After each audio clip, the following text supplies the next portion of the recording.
शमीम साहब, आप चूंकि प्रोफेसर रहे हैं, शिक्षक रहे हैं, और इस देश में अगर दलितों और अल्पसंख्यकों की बात जितनी जरूरी है, मेरे हिसाब से उससे ज्यादा जरूरी महिलाओं का भी एक इशू है, क्योंकि महिलाएं चाहे वो दलित हों, चाहे अल्पसंख्यक हों, चाहे बड़े घर का, चाहे छोटे घर, उनका एक अलग तरह से इस देश में, मैं तो कहूंगा, उत्पीड़न होता है।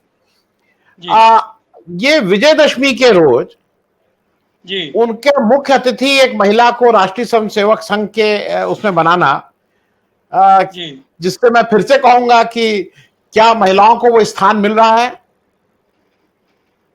धीरे धीरे? इस बारे में जी मैं आपसे बता दूं, कोशिश तो है, लेकिन अनफॉर्चुनेटली इसमें दिखावा ज्यादा है, सच्चाई बहुत कम है। आप देख रहे हैं जिस तरह से केसेस यूपी में तो रोज ही देखते हैं, लोकल पेपर्स में, न्यूज़ पेपर्स में, जिस तरह से उन्हें मारा जा रहा है, जिंदा जलाया जा रहा है, रेप किया जा रहा है, ये सब चल रहा है।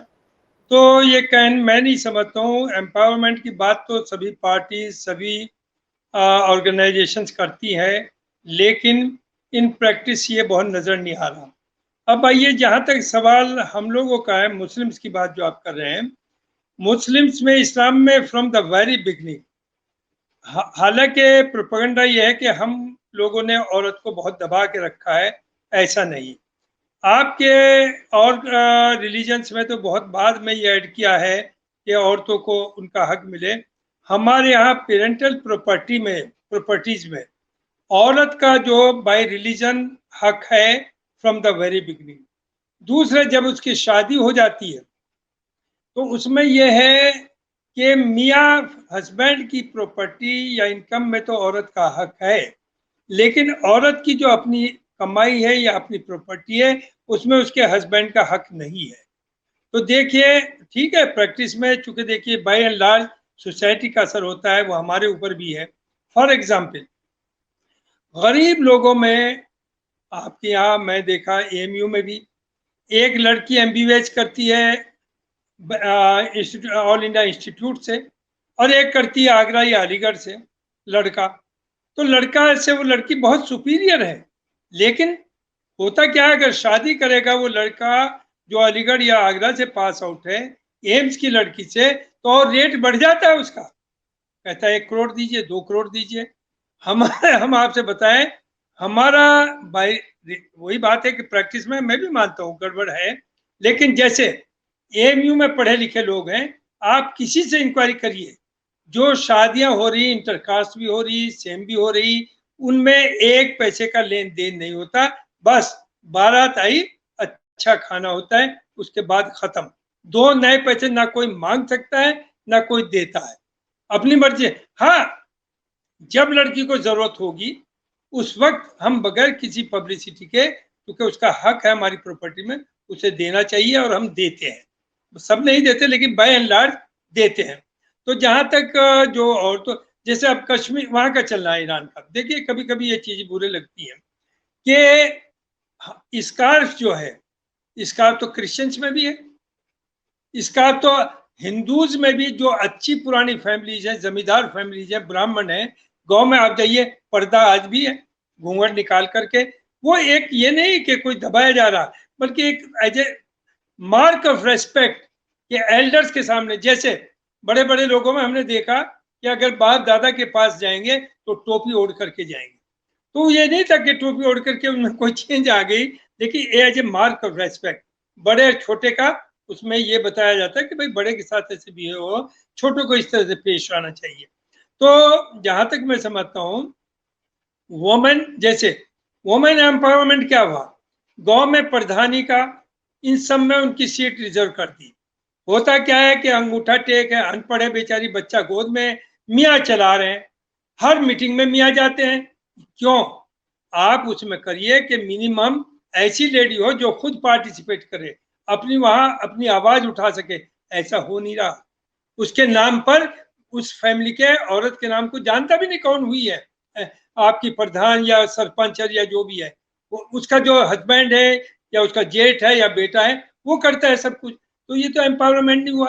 एम्पावरमेंट तब माना जाएगा कि उन्हें इक्वली स्पेस दिया जाए कि वो अपनी बात कह सके, अपनी सोच को लोगों तक ला सके। तो मैं समझता हूँ कि जहाँ तक एम्पावरमेंट हो रहा है, लेकिन जिस तरह से हम क्लेम कर रहे हैं ऐसा नहीं है, ऐसा बिल्कुल नहीं है। Thank you. जी जी जी शमीम साहब, एक चीज आपसे जरा समझ लें, बाकी चीजें तो मान लीजिए इवेंट मैनेजमेंट हो रहा है, कंटेनर चल रहे हैं, जैसा आरएसएस और बीजेपी कह रही है कि बहुत पैसा खर्च हो रहा है, लेकिन बारिश में भीगते हुए जो राहुल गांधी की 2-3 दिन पहले एक फोटो आई और लोग उनसे भीगने से ज्यादा लोग खड़े होकर सुन रहे हैं, तो इसमें भी क्या कोई इवेंट था? क्योंकि ये तो काम बीजेपी का आराम से कर सकती थी, इस तरह के काम। तो जी, ये आपको उस फोटो देख के लगा कि लोग जोड़ रहे हैं राहुल गांधी के साथ? देखिए, बिल्कुल इसमें दो राय नहीं है। पावर के साथ तो लोग बहुत आसानी से आ जाते हैं, सहूलियतें भी हैं, गाड़ी भी मुहैया करेंगे, खाना पीना भी करेंगे, पैसा भी बांटेंगे। लेकिन राहुल के पास तो कोई पावर नहीं है, वो तो एक अपोजिशन में है।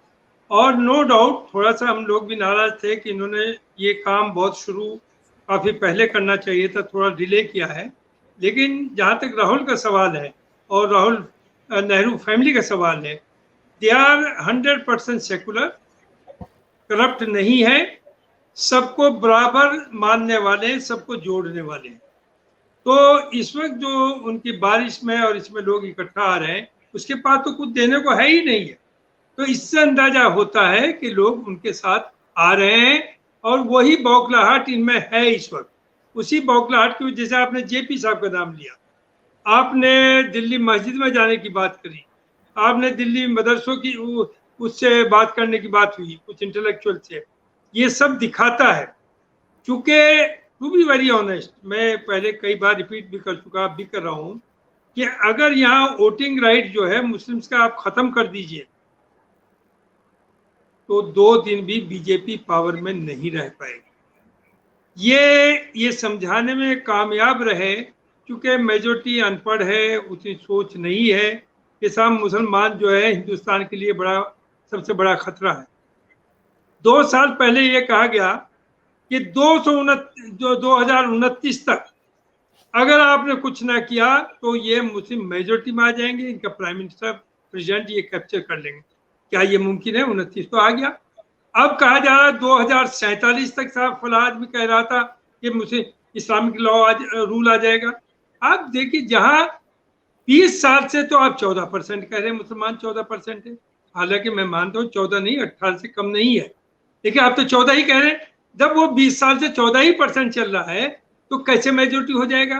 तो लेकिन ये उन लोगों को कन्विंस करने में जो इतने बड़े जाहिल हैं, जब नोटबंदी हुई वो कहते थे कि 2000 के नोट को अगर 200 मीटर जमीन में गाड़ दीजिए तो पता चल जाएगा कि कहाँ रखा हुआ नोट।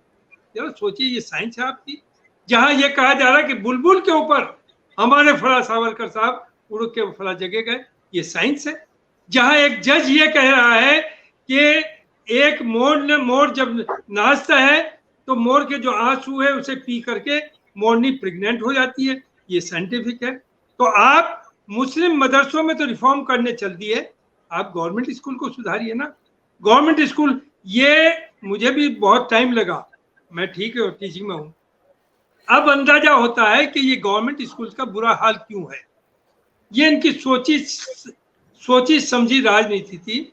गरीब आदमी, दलित हो या मुस्लिम हो या ओबीसी हो या जो भी वंचित समाज है जिस पर पैसा नहीं है, वो सरकारी स्कूलों में भेजेंगे। और सरकारी स्कूलों में 5% 10th को क्रॉस कर पाते हैं बच्चे, बल्कि 2%, बाकी ड्रॉप आउट हो जाते हैं, मजदूर बन जाते हैं। और बड़े लोग जो हैं वो बड़े बड़े कॉलेज में, प्राइवेट स्कूल में, वो एक तो नाम निकाले दिया public school, they are not public school, they are private limited. Public school का मतलब होता है कि पब्लिक के लिए फ्री ऑफ कॉस्ट। तो आपको सबसे बड़ा जो चीज चाहिए, अच्छा जैसे रिजर्वेशन है दलित का, उन्हें क्यों खतरा है? दलित की देर में समझ में आया, लेकिन आ रहा है।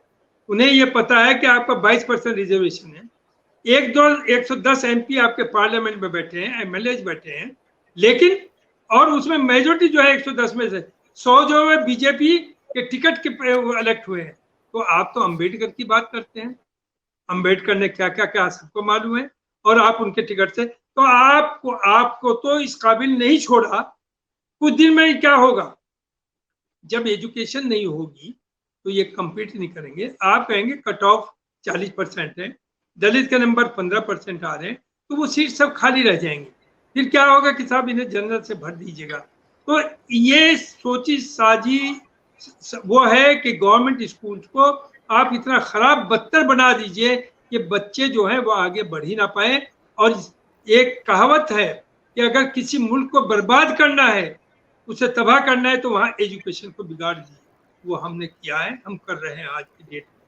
क्या मैं, सॉरी टू इंटरप्ट, मैं ये नहीं चाहूंगा किसी को मैं यहाँ प्रमोट कर रहा हूँ, लेकिन दिल्ली में जो एजुकेशन स्कूल्स मॉडल, सरकारी स्कूलों में बच्चे 300 बच्चे आईआईटी में सेलेक्ट होते हैं, नीट में सेलेक्ट होते हैं। वो आपके पब्लिक स्कूल जहाँ 20-20 हजार रुपए महीना फीस है, 10-10 लाख डोनेशन लेते हैं, वो बच्चे छोड़ करके सरकारी स्कूलों में आते। क्या हम नहीं कर सकते? आपने कहा हम तो 14,000 हिंदुस्तान में मॉडल स्कूल बनाएंगे। अरे जहाँ 10 लाख से ज्यादा स्कूल्स हैं, वहाँ 14,000 करके आप क्या एजुकेशन को आगे बढ़ा देंगे? तो ये सिर्फ पब्लिसिटी और एक धोखा, लोगों को बहकाना, इसके अलावा इसमें कुछ नहीं है। जहां तक राहुल गांधी का है, वो नेक नियति से काम कर रहा है, नेशनल लेवल पे इश्यूज उठा रहा है। और देखिए, जहां तक दूसरी रीजनल पार्टीज हैं, नाम लेने की जरूरत नहीं, लेकिन नाम भी लिया जा सकता है। मायावती क्या कर रही है? अखिलेश की हिम्मत नहीं है कि वो पब्लिक में आकर के बोले। देयर आर सर्टेन रीजंस, कुछ वजूहत है उसकी, कहीं ना कहीं तो गड़बड़ है। क्यों नहीं बोलते आप? क्यों नहीं आप सड़क पर आते? आपको सीएम बनने का शौक है, आपको पीएम बनने का शौक है, लेकिन सड़क पर आप नहीं आ रहे। कोई ना कोई तो वजह है। राहुल गांधी आ रहा, उसे धमकी भी दी, आपने इंट्रोगेट भी किया, क्या पा लिया उनके खिलाफ? भाई वो तो खानदानी आदमी है, खानदानी से कि उसके तो बाप दादा वो फकीर नहीं थे। वो वहां से नहीं आया कहीं के सामने तो मजदूरी करता था, वहां से उठ करके आज करोड़पति हो गया। उन लोगों ने मुल्क को दिया है। मुल्क को अगर आज आजाद है तो कांग्रेस की देन है, आरएसएस की देन नहीं है। आरएसएस तो इन्होंने तो अंग्रेजों की दलाली करी है। अंग्रेजों के ये एक तरह से पिट्ठू थे। इन्होंने हमेशा आजादी की जंग लड़ने वालों को उनकी मुखालफत की है। तो आज ये क्या कर रहे हैं कि अपना तो कोई है नहीं हिस्टोरिकली जिसे अडॉप्ट कर लें। पटेल जी को अडॉप्ट कर रहे हैं जो कांग्रेसी थे, जयप्रकाश नारायण को कर रहे हैं। क्योंकि आपको कहना, जो अभी आप हमारे बुजुर्ग ने, हमारे बड़े भाई ने फरमाया कि नेहरू को डाउन करना है। आप अब तक चल रही थी हिंदू मुस्लिम, लेकिन हुआ क्या है मैं बता दूं। 14 से 19 तक मुसलमान को तो इस हाल पे ले आए कि उसकी ना बोलने की हिम्मत है, उसका तो सर्वाइवल मुश्किल है, वो तो चुप बैठ गया। तो ये समझ गया कि वो तो कहीं जाने वाला नहीं है। और रहा वोट का, वोट हम तो खुद कहते हैं ये जंग देखिए हम नहीं लड़ सकते, ना हमें लड़नी चाहिए।